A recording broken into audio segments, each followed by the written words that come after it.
Good evening, everybody, and welcome to Community Forum. This is a special edition, a town update. I guess we'll call it storm recovery.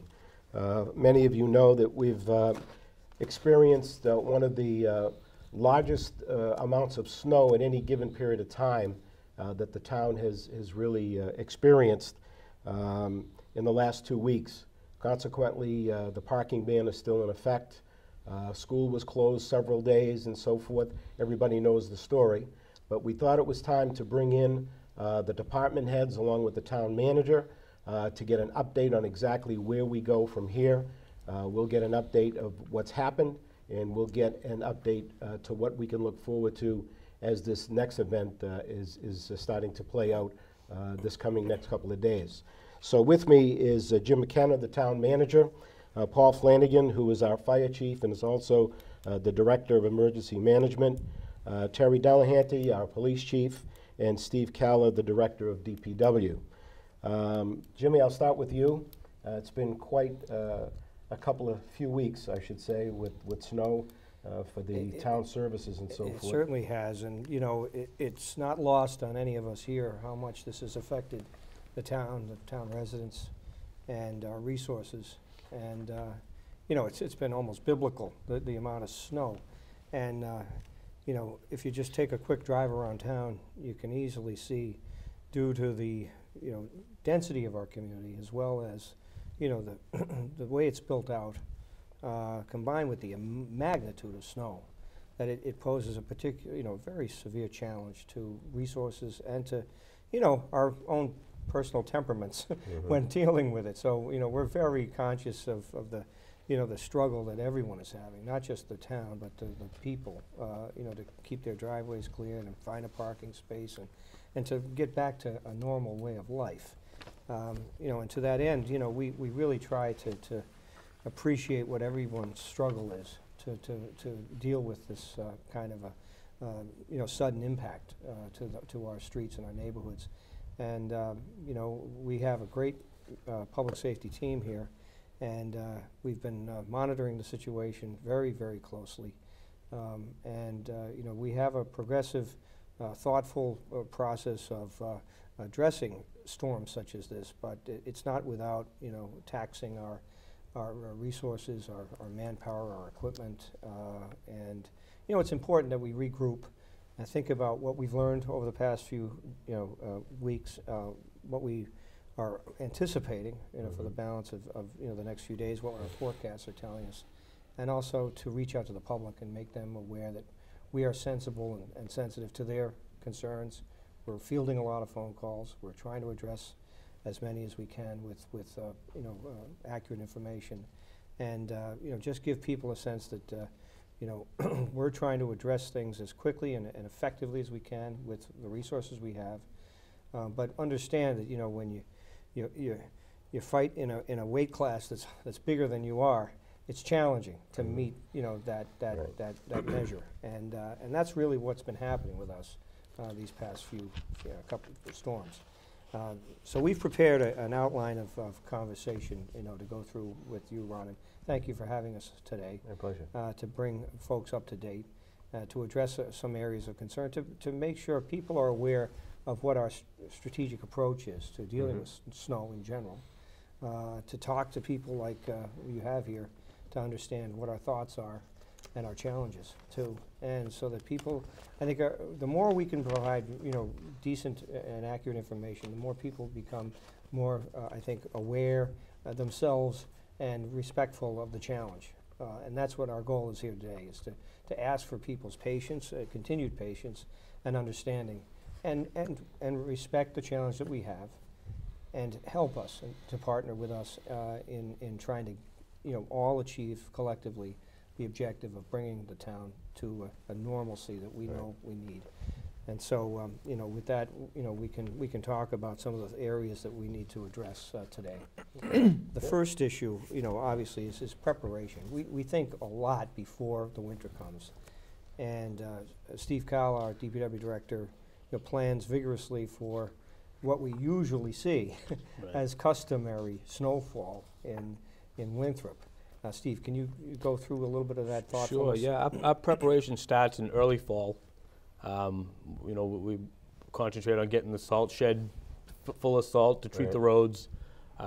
Extensive maintenance and repair on the plow trucks, the plows, purchasing spare equipment, plow blades, the required hardware to install the plow blades. Is each storm, you know, plow blades they break. That's it's part of fighting the storm. I mean, our fleet isn't the newest fleet, so it's challenging, and we do our best to make sure that they're ready. And hats off to the two mechanics back at the DPW to keep the equipment up and running throughout these last two historic events. Now, under normal circumstances, the amount of plows that you have in trucks are adequate for a snow season under a normal circumstance. Under normal circumstances, yeah. I mean, it's again, we have 12 plow routes. We have the main roads, and then we have 12 sub routes, you know, throughout the town. Most of these routes, the mains require about 3 big trucks to keep up on those during a normal 4 to 6 inch snowstorm. Now these events have been much bigger than that. The other sub routes require usually 2 vehicles apiece. So that's it's about 25 units needed, you know, to fight, you know, the storms. Units go down, the vehicles go down. You know, we run into a challenge to keep up on those routes. We do employ 5 private contractors, small vehicles, you know, pickup trucks that help. But you know, if more than you know, 2 or 3 vehicles go down, and they do go down throughout the storm, especially on storms that you're fighting for 24 hours. Right, and then you got the manpower, obviously. And the manpower, they can only be in there a certain amount of time. Right. So yeah, we're at our limit, especially for storms of this capacity. We're you know, as the manager stated, we're often fighting. You know, feel like you're fighting a fight that a different weight class. You know, right. But we do our best to keep up. So under normal circumstance, you'd have a nominal snowstorm.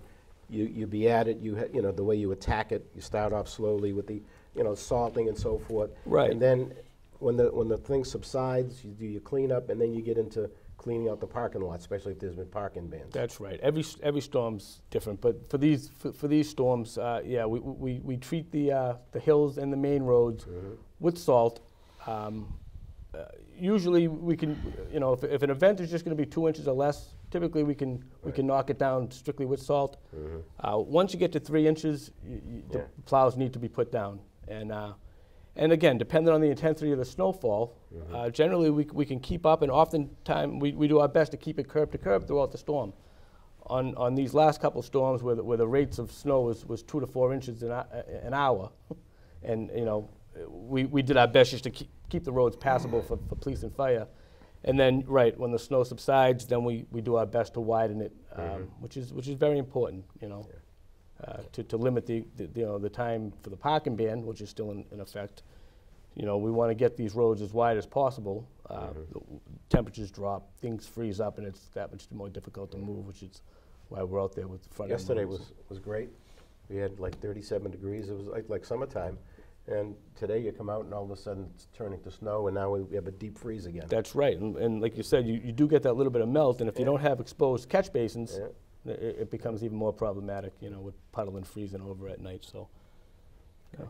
So we coordinate our emergencies through an emergency management effort led by Chief Flanagan. So Chief, could you talk a little bit about what goes in overall? The voice of Code Red. I'm the voice of Code Red. This is the man. I am that annoying voice that calls you lately every evening. Please hold the line.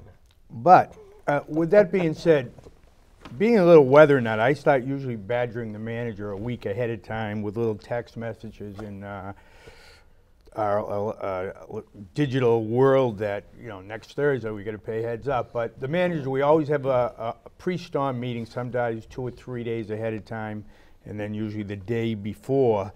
And being a coastal community, we have a lot of concerns. We have tidal concerns. Does the Does the height of the storm also come at the high tide? Is the height of the storm at low tide? Is the wind northeast rather than northeast? So a little bit of experience with a little bit of knowledge of the town, we prep for what we think is going to be the worst case scenario for us. And we've been pretty good. I think since you've been here, boss, we only blew it once. We called off school. I insisted, and we didn't get anything. That's right. But I have to say that, as a team, and I truly believe my counterpart in public safety, Chief Delehanty, and Steve, we work very closely together, and I think it's been a working formula. I don't think we make all 18,000 residents in Winthrop happy every storm, but I think we afford them a quality of public safety. And, in the blizzard, there was a little interview that we did that the people in Winthrop know how to hunker down, and they're a hardy bunch. And, with their help, and I'm not saying that Terry and Steve and I are taking credit, because there's a group of guys that work for all of us that really make us be able to be up here and kind of take the applause when they're due.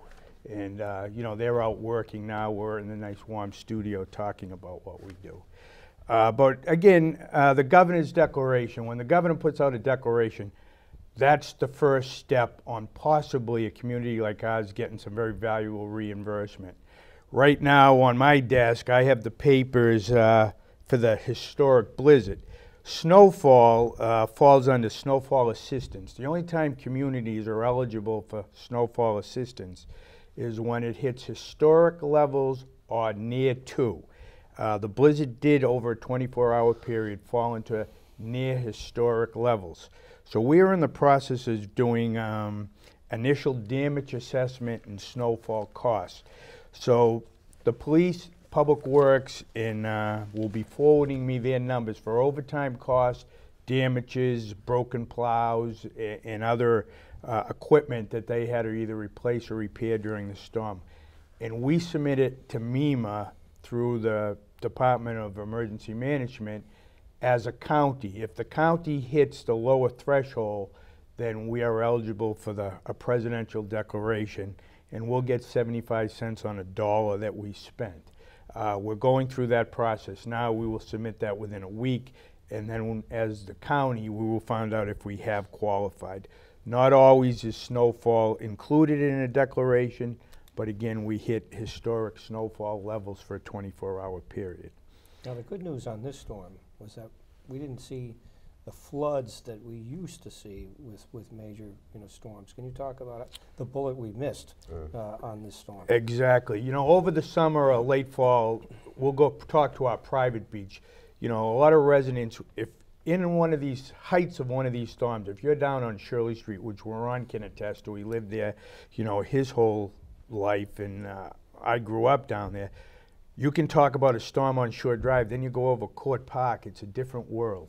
It's just a completely different world.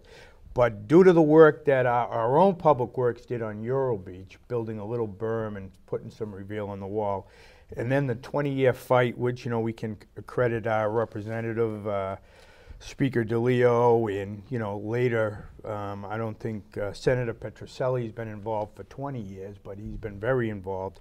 Renourishment of the beach had commenced, and I can say over the two storms that we've had this year at the north end, and last year the south end, we've never lost. The biggest problem is we would always lose Shirley Street at Tewksbury Street from the water coming over, and we lose access to Point Shirley.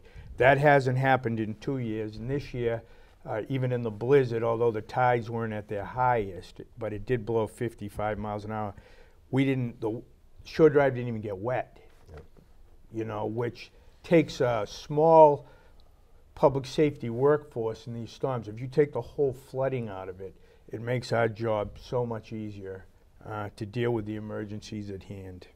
So that was it's not even complete yet. And none of the beautification stuff has been done. So I think when it's all done, life's going to be a lot easier for the people of the beach section. Speaking of the beach, I'm going to bring up the issue that a lot of people were talking about, was the early closing of the gate in Revere. Floodgate. I mean, that thing was closed at like 1 o'clock the day before the storm, or the day of the storm, which was going to hit in the evening. And massive traffic backups because everybody had to go around.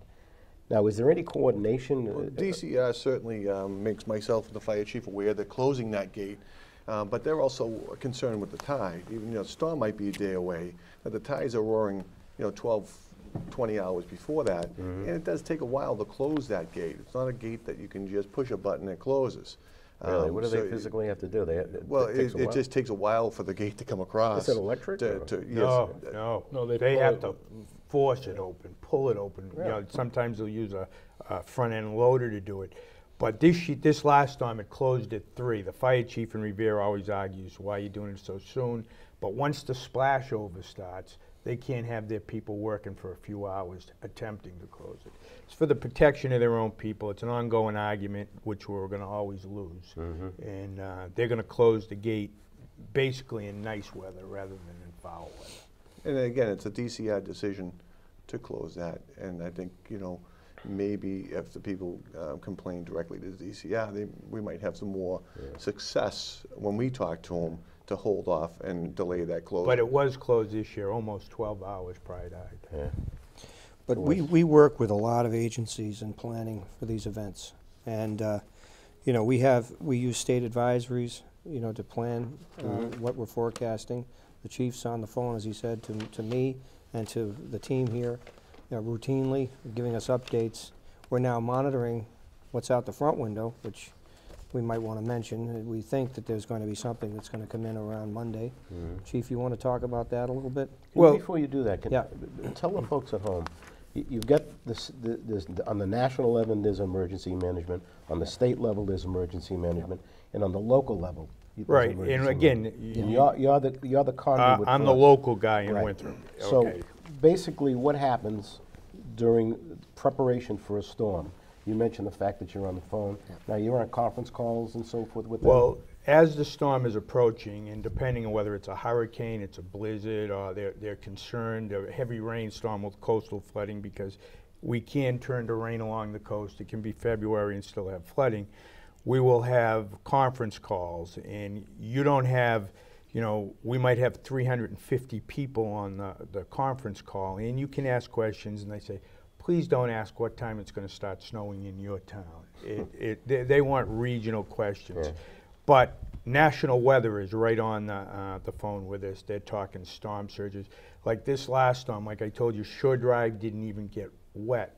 But due to the storm surge, the ocean topped the wall on Grandview Avenue. Grandview Avenue, I think, was the only street in Winthrop. It started to trickle down a couple of streets, but it was coming up through the catch basins down Point Shirley.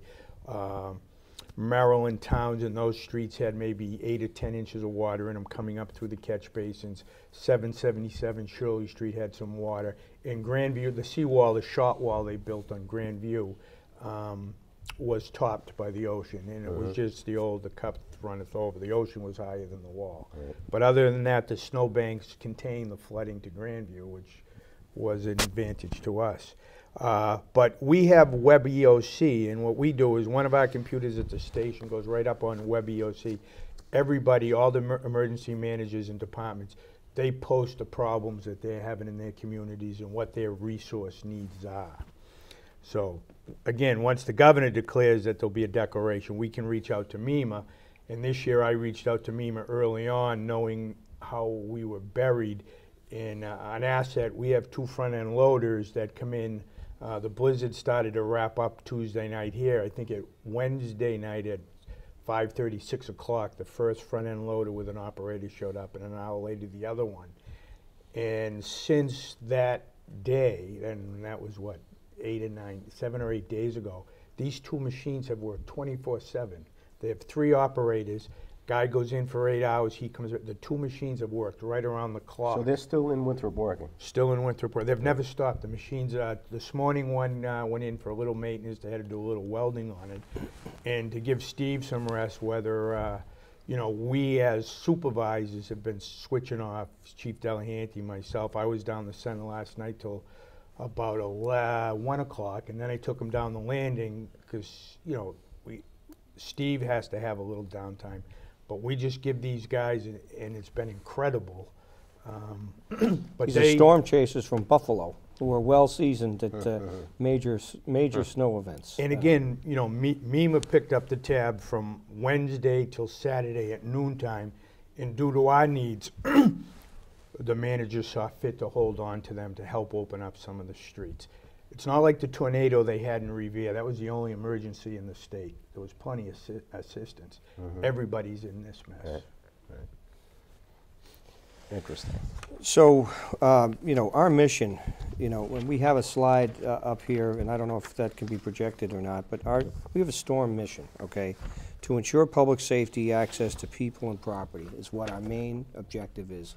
And Chief, can you talk a little bit about that mission? Sure. I think myself and Chief Flanagan work hard with Steve during the storm to ensure all our major routes, travel routes, we call them carrier streets, at least allow us access for police and fire and ambulance, to at least get us to every street in town. We might not be able to get up those small side streets because they either didn't have the manpower or haven't gotten to them yet, but he at least gets us to the corner where we can travel in closely to the emergency. You know, crime, medical aids, and fires don't take breaks because it's snowing out. So the primary focus on our snow removal operation during the storm is making sure public safety can get to where they need to get to, at least reasonably close. And so that's the most important thing for the people to realize, and that's how we prioritize. We constantly talk to Steve. Taft Ave got closed. We talked to Steve and the MWRA to get Taft Ave open because there's snow drifting down there. So Shirley Street got closed for a little while. Shore Drive was closed for a little while due to the snow drifting. So we constantly monitor those main streets to make sure that we have access. Myself and the chief go out during the storms, after the storms, and before the storms to make sure and check those conditions to help Steve prioritize his street and snow removal efforts, snow plowing efforts at that point during the storm. Snow removal we'll talk about later. You know, then the secondary focus, after we ensure public safety has access to where they need to get to, is to ensure safe passage for civilian vehicles, certainly in pedestrians. So after we have access, then we start to worry about, okay, what's our secondary priority here? Can these streets be opened up? Can we start to widen them? And can we start to enforce the sidewalk provisions to make sure people can travel around, and also to facilitate, we open public buildings as soon as possible. We have the luxury, or the curse, it depends how you look at it, to be a 24/7 operation. DPW works very hard to keep access to the police station and fire station open through every blizzard, storm, whatever. Our sidewalks are shoveled. People can get in the front lobby. My officers can get in the parking spots and get the cruisers out.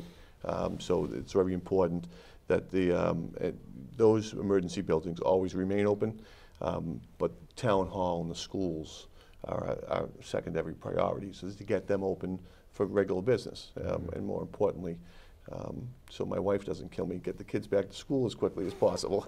So, you know, we understand, and I think Chief Flanagan is constantly reminding us that we have an obligation to get school open as quickly as possible. People have to go to work, people have jobs.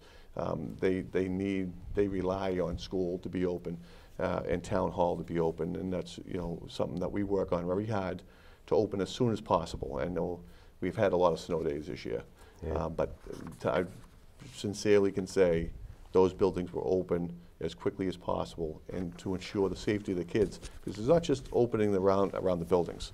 Is enough sidewalks shoveled and cleared so kids can travel on foot?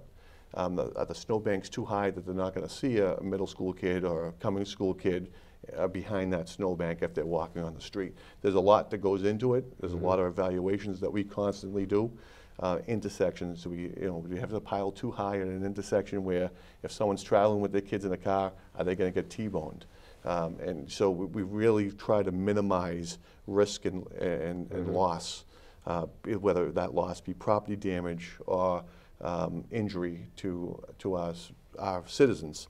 Right. And it's something that we take serious, and that I think the way we prioritize things in the last two storms have been very successful. Yeah. So the school superintendent, confides in you folks. We torture them. to you. We torture him. What do you think? Oh, you should open, you should open. So, but it's a good working group, but And he comes out, you know, sometimes He's out he'll there, he's call, up. he'll ask to be picked up, and he'll come out and will ride with us to evaluate the conditions, to check on his schools, and to conference with Steve, myself, and the chief, and Jim, to see, okay, where are we? How quickly can you open those parking lots? How quickly can the school crosswalks be done? How quickly could the sidewalks be done? When should he be bringing his custodians in to help with the sidewalks? You know, this last storm that he decided, oh, let's wait to 2 o'clock in the afternoon instead of bringing them at 8 in the morning. Right. Because he could get more done at 2 o'clock in the afternoon after the storm than he could at 8 o'clock in the morning in the middle of a storm. So all that coordination is constantly happening, not just once during a 24-hour period, but you know, multiple calls, multiple meetings. And it's not like a decision's made if the snow is falling and if it's stopped. And I know a specific example is, because as you know, I listen to the scanner all the time. But you guys had to clean Walden Street before they could even think about opening the schools. So all the cars that were parked on Walden Street under the snow ban, they're all saying, why do we have to move? Well, you got to move because they have to take the snow out of there. You can put the car back afterwards, but you got to get the snow off so the kids can walk somewhere. And I have to say, the public cooperation on that removal effort was phenomenal. We didn't tow one car off of Walden Street. No. That's Everyone good. cooperated. That's good. Everyone got their car off. We let them go back, and I think it was 3 hours we had it cleaned, and they can go back. And that's the effort that we appreciate from them. We worked hard. We made phone calls. We did a code red call. We put it in the Facebook and the Twitter accounts and the town webpage that when we were going to do it, we tried to give them an advance notice. Right. I think it's very important. I know that the ordinance says, you know, immediately upon cessation of snow, or 8 hours during the night, that they have to be out by 7 in the morning. Right. But having said that, on this historical snowfalls, we can't get there by 7 in the morning because we're still busy clearing the main roads and the important streets for the fire apparatus. So we might not always be there at 7 in the morning, but it is their obligation to get those cars out of there. And as you said, John, Ron, that the Walden Streets are an important pickup and drop-off spot. We need Walden Street to be functional if we're going to open schools. So that was a very important consideration. Pauline Street as well for fire apparatus and for the schools. So how are you dealing with the Fort Bank School? How's that been? It's been a priority. We've got that road curb to curb. Sidewalks are accessible. All crosswalks, all openings for all crosswalks. And I think it's But important. it's an effort. I mean, all these schools have large parking lots. Oh, that yeah. You got to have parking, you know, for Yep, the teachers. faculty and drop off. So. And this has been cleaned twice in 10 days. All of these areas, the center, the schools, the rink, Walden Street, Cutler Street, you know, all the streets down the beach, we pushed to Shore Drive fire access. And just want to add to Fort Banks because that's a unique situation traffic-wise for us. It's not just Kennedy Road that needs to be cleared. Right. You know, it's McGee's Corner, it's Revere Street, because those are my carrier streets. If I can't get traffic out of Fort Banks in an orderly fashion and quick enough, I'm delaying fire response and apparatus to Overlook Drive, Kennedy Road. And that's a priority. So when we look at Fort Banks, we do look at that as a unique situation down there. And we have to make sure that we widen Revere Street, especially at McGee's Corner with that right-hand lane. If I'm down to one lane at McGee's Corner, I'm gridlocked at Fort Banks. And then I'm gridlocked all the way to Revere Line because no one's moving and coming over the hill. So that affects that whole exterior area as well. And that's something that we concentrate on. To make sure when we open that school that Shirley Street's curb to curb, Revere Street's tries to be curb to curb, and my access right to East Boston is accessible. Because to do it otherwise, we wouldn't have that school operation. So just to go through, if I could, telescoping the decision of how we go about plowing and our strategy, we hit the main streets first, then we try to get the schools addressed, then we hit the bus routes, and then public parking areas. Can you talk about why we telescope it to that degree? And You're talking about the removal efforts. Yeah. Again, going back to what the chief spoke on, schools are priority. Parents have obligations to get to work. We want to get those schools open. But before that, the town buildings, the police and fire departments all have to remain accessible We want to get the town hall operational. And then it's the bus routes, keeping the bus routes going and making sure the intersections are safe for travel, you know, so that you don't have the accidents and not being able to see over the snowbanks. It's when those are done, then we can, you know, we can venture off and get into the municipal lots and the designated parking areas on Walden and Veterans and River Road for the snow removal. So the cooperation of people getting their cars shoveled out, it's very important. I mean, like the chief said, we can't always get there, as the ordinance states, you know, as soon as you know, daylight breaks. But having to wait for, you know, and once we can get there, after the other priorities have been met, you know, having to wait for people to move their car really sets us back. Right. So I think you know, it's important to note people have to be really, really patient. This is not a normal situation, and you know, especially if you have more snow coming. I mean, we're 1.25 miles square. We're the most densely populated municipality next to Somerville. There's really no place to put the snow. No, and and people are having the same problem at their houses. Right. I understand that. I live in a ranch, and it's almost up to the roof. So, you know, where do you throw it? But we have to make sure that they keep throwing it on their property. Right. One large problem during this last blizzard and snowstorm is people ejecting it onto the street. We have warned people over and over again not to do that. Right. And it can now, on top of these two storms, we have another storm on Monday. We have to go into a ticketing phase on that because we have no place to put it. And Steve's machines don't have the capacity that we need them to have to push it up over the snowbanks. Right. We're having problems now, you know, ejecting it up over the snowbank, so we're rolling on top of, which narrows the street, which is more snow removal we have to do, which we, you know, the workforce I think is important to talk about that Steve has is not, you know, it's not like the old days when they had 40, 50 guys, DBW and water combined. I think they have 16 yeah, well, during the storm. It's usually 23, yeah, 23. But again, 4 to 5 of those are support staff. Well, and are on sidewalks and school-related and building-related things. So, and even over it's this difficult. week, We his don't, normal function continues. There's still the burial of deceased. right. Yeah. You know, worried Those about things water don't leaks change. and Those don't things of change. that It's just nature. an extra job. Yep. But yeah, we don't have the depth to do shifts. We just don't. So we stay on. The first storm, it was 30 hours. These guys are on, and getting the roads accessible is a huge challenge with that. But then, you know, if the snow blowers are throwing back onto the street, now we got to go through the town again. And I know that, you know, it seems frustrating, and there's I know that, you know, it looks as though all the DPW is just trying, you know, they're not letting us get out of our driveways, not letting us, you know, work on our driveways and our walks. But if we let that snow stay in the streets, it freezes up. Yep. It's 90 tons of salt every time you go through the town one time. Our storage shed is only 200-ton capacity.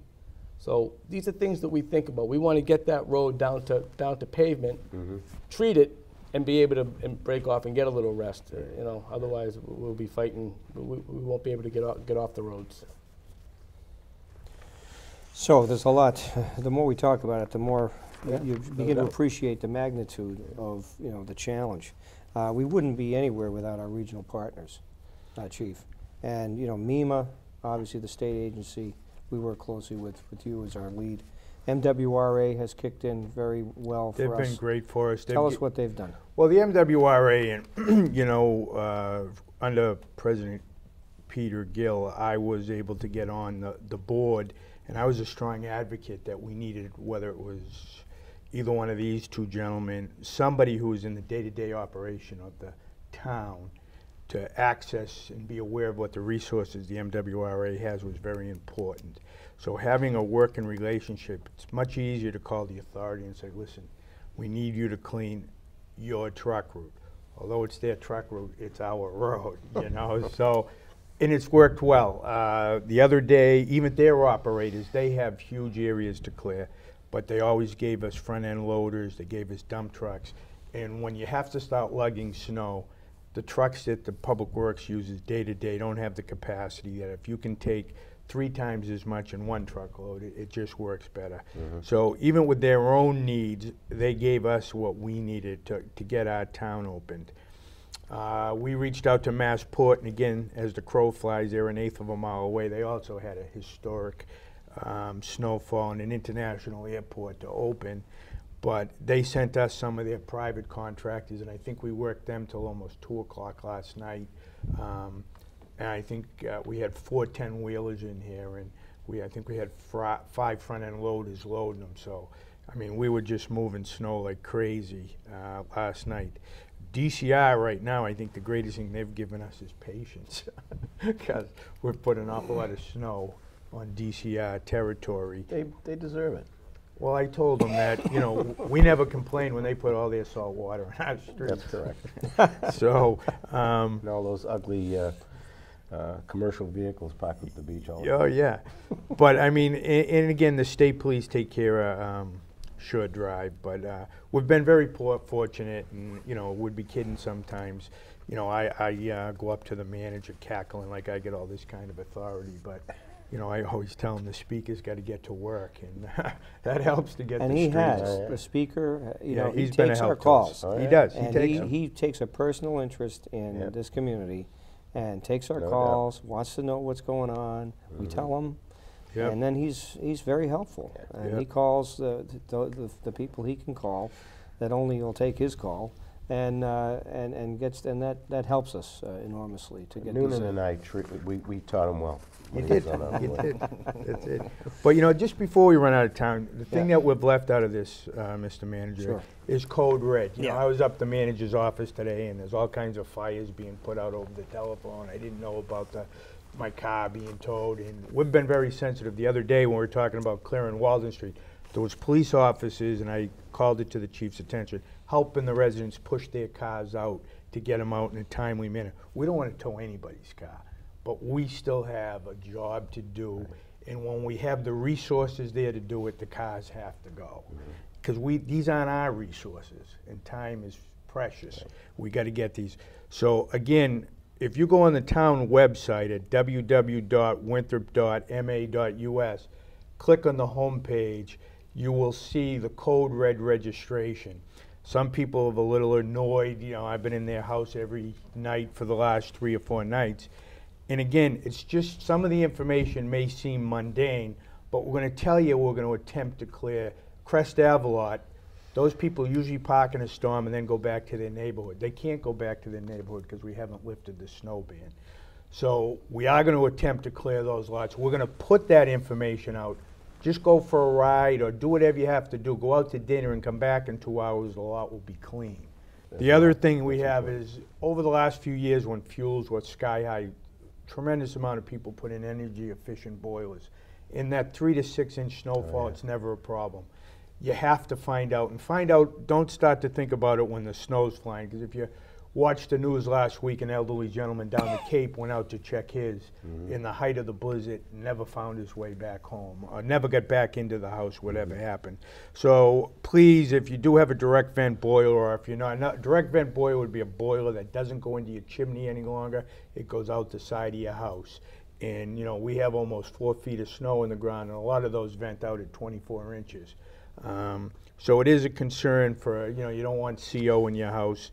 And if you're older, I think it's important, call the fire department, the police department. If you're older and you can't get out and you're worried about it, we'll certainly send somebody to check that. And we that will call the fire department. falls right under the next bullet of well-being check. If you haven't seen any, you know, action around your neighbor's house who's elderly and the steps haven't been shoveled, we need people to check on them. And again, our hydrants, you know, we feel we have 90% of them. We have a couple that are still missing on the massive piles of snow. Is there a map anywhere that actually shows? Well, what my firefighters have been very successful in doing, the hydrant we have location? locations, Yes. but locations will say opposite 85 Winthrop Street. So opposite would mean across the street from. Right. So now you have a 10-foot, you know, Yeah. but what they've been doing is they've been going on Google Earth, and they're looking at a picture of Winthrop Street on a beautiful day, and there's the hydrant in front of, you know, they got the spot, and it's worked out very well. And the other thing is, starting tonight, we get some very extreme cold weather coming in. So we just need people to. How has there been a lot of folks that are calling for routine things that are using the 911 number? Not so much the 911. People are pretty good with the 911, but they do Okay. call the 1212 line That's it. on routine questions. Mhm. Can we park there yet? Can we park here yet? That the officers have been handling those and fielding those at the desk. We try to put this information up on the website so people don't have to call. They can access it through their apps and iPhones and iPads and every other device there is out there. And, I know it's a lot harder. The younger generation is more apt to do that. And again, we're going to rely on WCAT to get the message out to the people who don't have those iPads and apps and stuff like that. So, and we'll certainly field the calls as they come in. Right. It's not going to just please call on the 1212 line, not the 911 line. And again, the patience with the parking ban, we greatly appreciate it. And a lot of times people place their car. It's not the first car that really presents the problem for the fire department. It's the second person that comes parks on the opposite side. You know, when you parked there, the street was wide open, but when the next neighbor did, now the street's closed. Yeah, That and- and the and- banks are so high, you have a passenger, now you're parking away from the bank, 2 Right. feet so the door can open. So It's, again, the parking ban is in effect. For the foreseeable future, Foreseeable I future. think we will reevaluate street by street after this next storm comes in, but it does not look promising because so these side streets, usually have two-way traffic on some of these side streets, plus a parking lane. That parking lane is non-existent, and basically a lot of the streets, Willow and off River Road, you get one lane. Someone has to back up if someone's Yeah. coming up. So it is a problem for us. If we allowed it, it's going to create a disaster for Well, fire it just and goes ambulance back and police 2 response. years ago. And we can't get the salters you know. through either, that's the other reason. Once Yeah. the streets are narrow, we can't treat these streets anymore because the salters can't get Right. past them. And I think there's folks out there that will remember up until about 15, 20 years ago, when the parking ban went into effect from April to November, right? Or November to April, you couldn't park on the street. You remember That's that, Paul? correct, yep. And it was every year. And, there was a modification of it only because there were years that we didn't get a drop of snow, and people started saying, geez, why do we have to do this? So make believe you're living 15, 20 years ago. But years And ago, try there to be patient. was the family car. Now there's 5 cars. This in a is true. family. This is true. So what is on the horizon? Did you look into your MEMA crystal ball? Well, no, we were looking, and again, they're kind of all over the place. They're not really predicting any one giant storm, although they feel Sunday night into Monday night there'll be an enhancement of our 3-day snowfall. And they're not calling it a total, they're calling it a range. So I truly believe, as much as they love to sensationalize storms, I think they're not trying to get the general public to Right. panic either. But they're claiming by Tuesday night at midnight, this area could have anywhere from 12 to 18 inches on the Additional. ground. Additional inches, yes. So, Wow. be patient. That's all we can say, is be patient. Well, we really appreciate the time you've taken, Ron, to meet with us. It's our pleasure. Whatever we can do for you guys, really, at any given time, if you need to come on. I know you got the code red, and you've got other areas that you can put the word out. There's a lot of people that, that watched, that actually tuned Channel 3 and 22 to see if there's any messages going on relative to the, the current storm. So whatever you need, we're here for you. And again, to register for Code Red, it's www.town.winthrop.ma.us.